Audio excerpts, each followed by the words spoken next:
Almost 30 years ago, I had the privilege to study scripture for my graduate studies in the Middle East, in Israel, Palestine, visited Egypt. It was an incredible experience.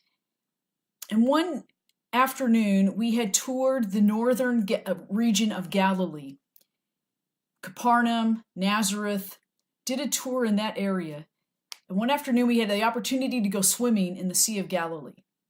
It was a hot afternoon, the water was warm, and this sea is a lake in reality, but it's big enough that winds can whip up and the waves can come up just as the ocean waves. And just before we went into dinner, and got out, I opted to stay a little bit longer, and I grabbed a beach chair and put it in the water on the beach, in the lake.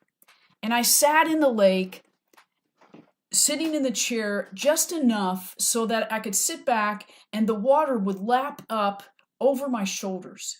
This warm water, this repetitive wave of lapping, gentle water coming up to the shore, and it waved over me. And I got this overwhelming feeling of God's relentless love coming upon me. And I prayed to myself, God, it is good to be here. Fast forward to Thanksgiving this past year, I had the opportunity to be home, my home where I grew up, where most of my family was there, and we gathered around the table, our kitchen table, for dinner.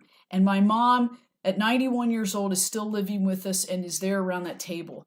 And I was overwhelmed by God's presence of love. And you have to understand, with my family, we are quite the cast of characters. We love one another, and we've got this range of scope of everything, of what opinions, livelihood, it's this hodgepodge, this Heinz 57 sauce mix of family together that's wonderful.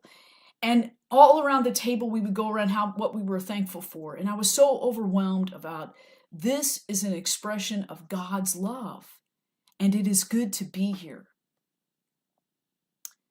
Today's gospel, Jesus takes 3 of the disciples, Peter, James, and John, off to a mountain to pray by themselves. And he is transfigured in Scripture before them. They get this tremendous insight into who God is, Jesus, in God's glory and wonder, and all they can exclaim is, wow, God, it is good to be here. Peter responds, Rabbi, which means teacher. It is good to be here. That word transfigured comes from the Greek metamorphote, which means metamorphosis, where Jesus is changed. It's this unique experience. They get insight into who Jesus is as Son of God. And again, they're so overwhelmed, and yet they feel this incredible experience of love that they're saying, it's good to be here, so good to be here, let's stay.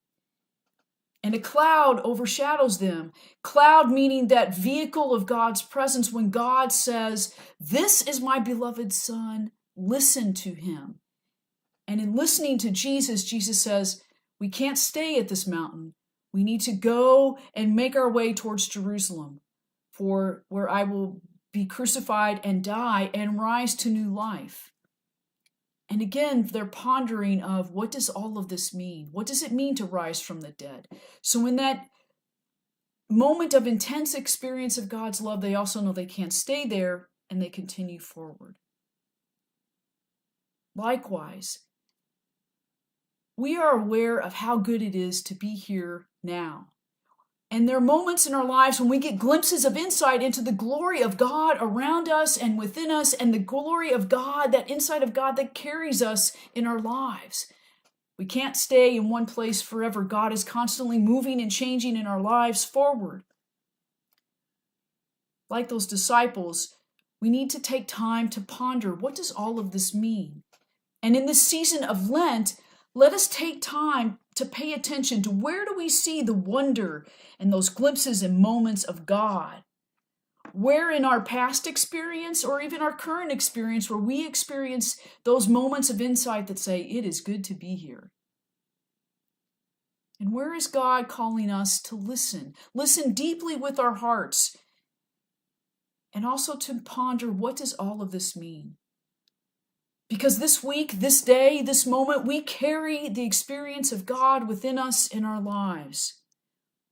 Let us trust that we are surrounded by the love of God. And let us listen to that beloved of God that calls us to be present in the wonder of God's love. Amen.